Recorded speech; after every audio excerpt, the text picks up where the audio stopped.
Thank you, sir. या. Good afternoon, sir. Good afternoon. Good afternoon. Token ठेवा आणि बसा.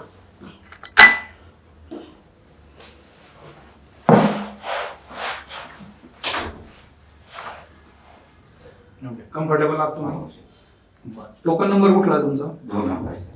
2 नंबर आहे. बरं. प्रशासनामध्ये काय यायचं बरं तुम्हाला? सर माझं ग्रॅज्युएशन BSc ॲग्रिकल्चर झाल्यामुळे माझे शेतीची जी नाळ आहे ती प्रत्येक कनेक्टेड झालेली आहे. शेतकऱ्याची नाळ प्रत्येक म्हणजे ॲग्रीमध्ये असे विषय आहे की प्रत्येक विषय असे असते की ती प्रशासनाची कनेक्टेड आहे. जसे ॲग्रिकल्चर एक्सटेन्शन असेल, ॲग्रिकल्चर इकॉनॉमिक्स असेल, ॲग्रिकल्चर हॉर्टिकल्चर असेल, ॲग्रिकल्चर इकॉनॉमिक्स असेल, असे वेगवेगळे विषयाशी संबंधित आमचे कनेक्टेड हे प्रशासनाच्या दृष्टीने असते. जसे की सर मला असा अनुभव आला की मी लहानपणापासून माझ्या आजोबासोबत प्रशासकीय कार्यालयात जायचो. जसं उदाहरणार्थ तहसीलदार ऑफिस असेल. काय करत होते तुमचे आजोबा? काय करायचे? आता काय म्हणजे काही संबंधित जमिनीच्या ज्या गोष्टी असेल त्याच्या गोष्टी संबंधित वेळोवेळी त्या संबंधित आहे. त्यावेळेस आजोबा मला सोबत घेऊन जायचे. कसं असतं प्रशासन, त्यावेळेस मला ते अनुभव आहे. बरं. तुम्ही ॲग्रिकल्चर केलेलं आहे बरोबर? Yes. तुम्ही सांगितलं तुमची शेतकऱ्याशी नाळ जोडली. हो सर. तुमच्यासाठी बेस्ट ऑप्शन हा सिव्हिल सर्व्हिस पेक्षा ॲग्रिकल्चर सर्व्हिसेस आहे ना? हो सर. भारतामध्ये किती टक्के लोक शेतीशी जोडलेले आहेत? सर भारतामध्ये आता 52 ते 55% शेतकरी शेती करतात. 50% जास्त लोकांसाठी काम करणं केवढी मोठी गोष्ट आहे ना. ते एकच क्षेत्रासाठी कसं होऊ शकतं? आता एक मराठवाड्यामध्ये जी सिच्युएशन आहे, पूर परिस्थिती, ओके, हो सर. काय कारण होती बरं याची? सर त्याच्यातलं महत्वाचं कारण आहे की हवामान बदल, क्लायमेट चेंज. ती मुख्य कारण आहे की अपेक्षेपेक्षा जास्त पाऊस झालेला आहे. ज्यावेळेस आपण जून जुलैमध्ये ज्यावेळेस धरणं भरतात की 50% जिथं भरायला पाहिजे होते ते अपेक्षेपेक्षा आपण जास्त बसतो. कारण का कालांतराने सांगता येणार नाही की जो पुढे पाऊस तेवढ्या प्रमाणात पडणार आहे, पुढल्या प्रमाणात पडणार आहे. कारण का आपण ते पुढचा विचार करून ते जाणार पाणी जेवढे साठवले जाते. पण कालांतराने काय होते की जे ॲटमॉस्फिअर आहे ते म्हणजे सप्टेंबर ऑक्टोबर मध्ये जो पडणारा पाऊस आहे जो अपेक्षेपेक्षा जास्त पडतो. त्याच्यामुळे ते पाण्याची जी साठवण क्षमता आहे ती जास्त जाते. मग त्याच्यामुळे जी परिस्थिती येते ती होती. मला सांगा, मागेल त्याला शेततळे ही जी योजना आहे याची नकारात्मक बाबी काय आहेत बरं? नकारात्मक बाबी म्हणजे जेवढी शेती समजा अर्धा एकर शेती, पण त्याच्यात जर समजा तुमचे 20 गुंठे जर जमीन असेल अर्धा एकर किंवा 40 गुंठे, त्याच्यातले तुमचे 4 ते 5 गुंठे हे त्या शेततळ्यालाच जाते. मग ती जेवढी जागा जाते त्यापेक्षा जर आपण 1 ते 2 गुंठ्यात जर विहीर किंवा खोलली तर मग ती तेवढं फायद्याचं जाते. पण ते फार्म पॉड हे ब्रॉड शेतकऱ्यासाठी तेवढं म्हणजे जे मार्जिनल शेतकरी त्यांच्यासाठी फायद्याचं आहे. सर तुम्ही एसआर राहतात आता. बरं, कुठे पोस्टिंग तुमचं? सर आता माझं प्रशिक्षण चालू आहे. बरं. तुम्ही टिळा लावलेला आहे, रोज लावता? हो सर. काय सिग्निफिकन्स आहे बरं? सर हे माझं पॅशन म्हणून मी लहानपणापासून लावतो. बरं, ओके. पण त्याच्या मागे सिग्निफिकन्स काय आहे?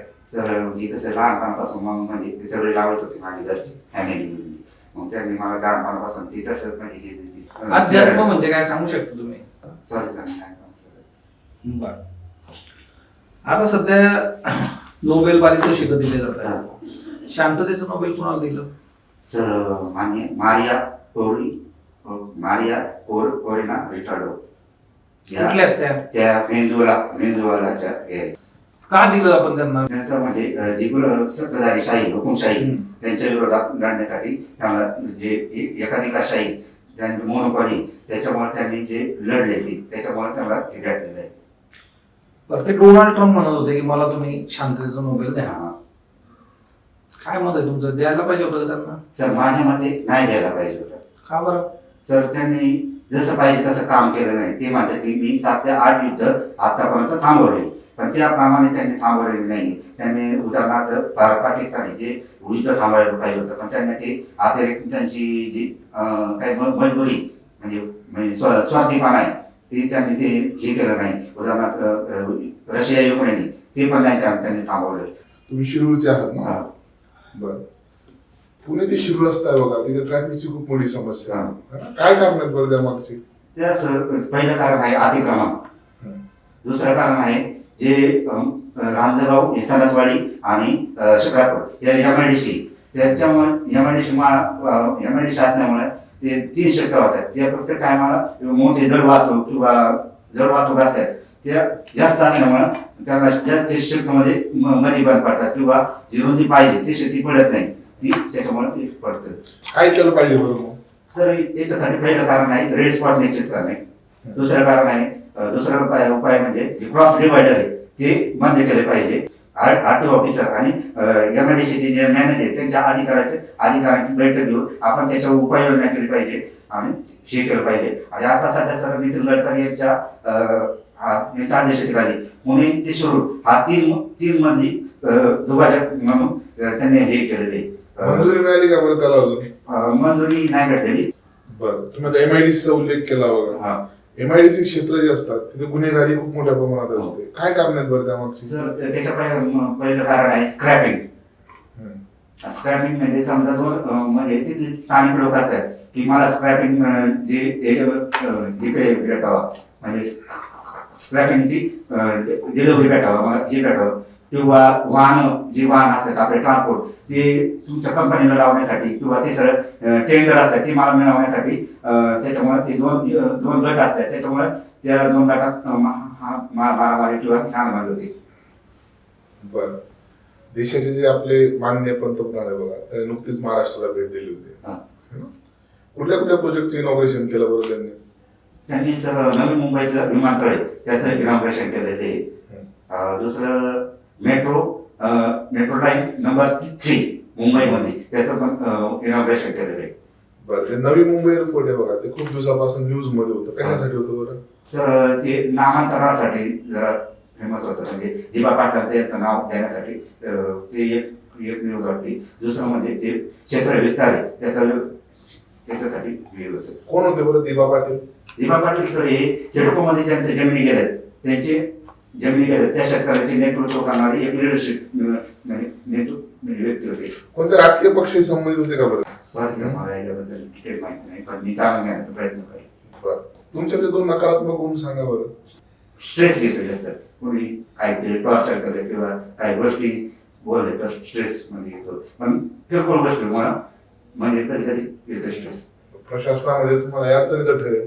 सर हे कसं आहे मला या लहानपणापासून याचा अनुभव आहे की टॉर्चर करणे किंवा काही करणे त्याच्यामुळे मी याच्यावर संयम राखतो. आणि मग काय हॉबी आहे का तुम्हाला? सर मी ऍक्टिंग करतो आर्टिस्ट.